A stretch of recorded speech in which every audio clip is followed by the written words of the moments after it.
உருளைக்கிழங்கு சிப்ஸ் தான் இன்றைக்கி பார்க்க போகிறோம். ஃபஸ்ட்டு உருளைக்கிழங்கு எப்படி பார்த்து வாங்கணுன்றதை நான் சொல்கிறேன். உருளைக்கிழங்குல 2 வெரைட்டி இருக்குது. ஒன்று இனிப்பு உள்ள கிழங்கு, இன்னொன்று இனிப்பு இல்லாத கிழங்கு. இந்த இனிப்பு உள்ள கிழங்குல உருளைக்கிழங்கு சிப்ஸ் பண்ணோன்னா சிப்ஸ் வந்து நல்லா வராது, சீக்கிரமே கரிஞ்சு போயிடும். பாருங்கள், நான் இதில் வந்து வச்சுருக்கிறேன். இந்த கிழங்கு வந்து பார்த்திங்கன்னா ஹைதராபாத்லேருந்து வந்த கிழங்கு. இந்த கிழங்குல தான் இனிப்பு இருக்கும். இதில் வந்து சிப்ஸ் செய்யக்கூடாது. இந்த கிழங்கு பார்த்திங்கன்னா ஒரு மாதிரி ஷைனிங்காக இருக்கும்.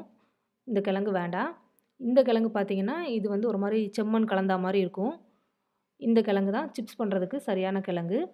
கடையில் வந்து நம்ம கேட்டு வாங்கும்போதே இது இனிக்குமா இனிக்காதான்னு கேட்டோன்னா அவங்க கரெக்டாக சொல்லிடுவாங்க. அதுக்கேற்ற மாதிரி நம்ம பார்த்து வாங்கிக்கணும். இந்த கிழங்குல தான் நம்ம சிப்ஸ் பண்ணணும், சூப்பராக வரும். இப்போ வாங்க எப்படி பண்ணுறதுன்னு பார்க்கலாம். உருளைக்கிழங்கு மட்டும் கரெக்டாக செலக்ட் பண்ணி வாங்கிக்கோங்க. அதுக்கப்புறம் ஃபஸ்ட் டைம் சரியாக வரலனா கூட செகண்ட் டைம் கரெக்டாக ஃபாலோ பண்ணிங்கன்னா கண்டிப்பாக சிப்ஸ் வந்து நல்லா வரும். இப்போ உங்களுக்காக சிப்ஸ் செஞ்சு காட்டுறேன். இன்றைக்கி நம்ம பார்க்க போகிறது உருளைக்கிழங்கு சிப்ஸு. வாங்க அது எப்படி செய்யுதுன்னு பார்க்கலாம். ஃபஸ்ட்டு உருளைக்கிழங்க ஒரு சைடு இந்த மாதிரி கட் பண்ணிவிட்டு இப்போ ஸ்லைசரில் வச்சுட்டு சீவிடலாம்.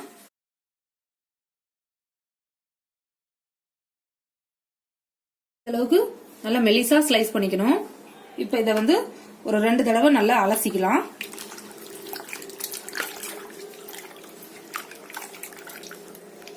இந்த மாதிரி அலசுறதுனால இந்த கிழங்குல உள்ள அந்த வலுவழுப்பு தன்மை எல்லாம் அதில் போயிடும். உருளைக்கிழங்கு அலசி எடுத்தாச்சு. இப்போ இதை ஒரு காட்டன் துணியில போட்டு உலர வச்சிடலாம்.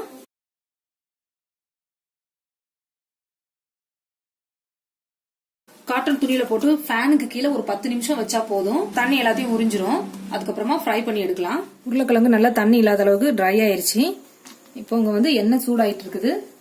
எண்ணெய் நல்லா சூடானதுக்கு அப்புறம் ஃப்ரை பண்ணி எடுத்துடலாம். எண்ணெய் சூடாயிருச்சு. இப்போ கிழங்க போட்டுடலாம்.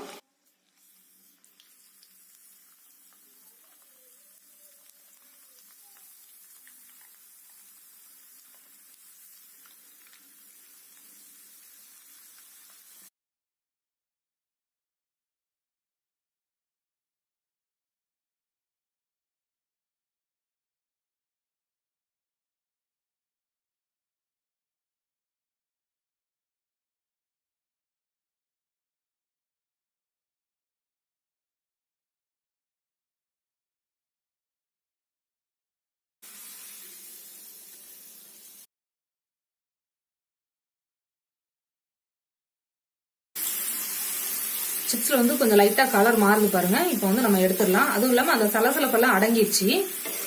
இப்போ சிப்ஸ் நல்லா ஃப்ரை ஆயிடுச்சு. நான் எடுத்துடுறேன்.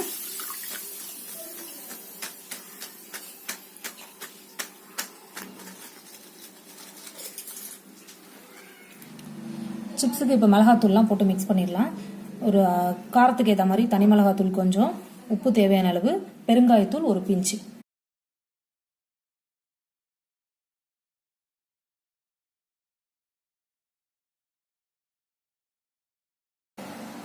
இப்போ இது மாதிரி ஒரு பவுலில் இதை போடுறேன்.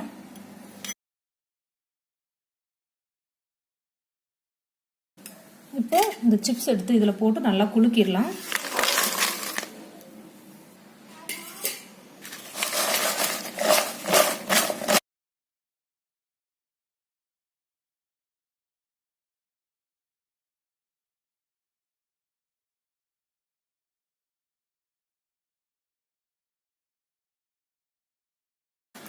இந்த மாதிரி ஒரு பெரிய பவுலில் போட்டு குலுக்கணும்னா எல்லா இடமும் ஒன்று போல் உப்பு காரம்லாம் சேர்ந்துடும்.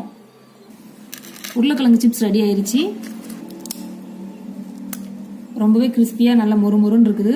கண்டிப்பாக நீங்களும் இதே மாதிரி ட்ரை பண்ணுங்கள். கண்டிப்பாக சிப்ஸ் நல்லா வரும். செஞ்சுட்டு உங்களோட கமெண்ட்ஸ் எனக்கு சொல்லுங்கள். குழந்தைங்களுக்கு ரொம்ப பிடிச்ச இந்த சிப்ஸை நீங்கள் கண்டிப்பாக வீட்டில் ட்ரை பண்ணுங்கள். ட்ரை பண்ணிவிட்டு என்னோட அதை ஷேர் பண்ணிக்கோங்க எப்படி இருக்குதுன்னு சொல்லிட்டு.